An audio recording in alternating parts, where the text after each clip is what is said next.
Kamusta kayo mga kamoto? May gusto lang akong i-share sa inyo, lalong-lalo na sa mga riders na katulad natin na mahilig gumawa ng videos para sa Instagram, Facebook, TikTok at siyempre sa YouTube. Siyempre karamihan sa mga riders na katulad natin, merong kinakabit na camera. Ang dati kong gamit ay ganito, sini-strap lang siya at itatali mo siya sa loob. So, pag gusto mong ilipat sa ibang helmet mo, gaya nito, tatanggalin mo pa sa loob. Pero ngayon, meron tayong nabili sa DJI.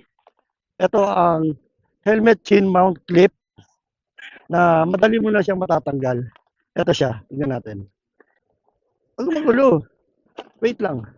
So ito yung chin mount clip na sinasabi ko at ang kasama niya sa box is may ganito, tali, at syempre hindi mawawala yung screw.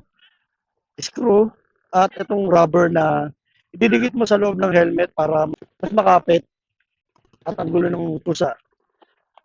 So yan, papakita ko sa inyo. Ganito lang siya kadali i-clip sa motor. I mean sa helmet pala. Ayan. Kumakapit naman siya, ayan. Kumakapit naman siya.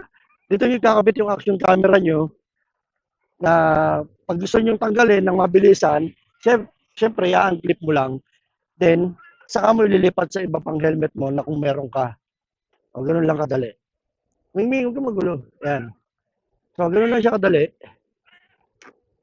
Diba?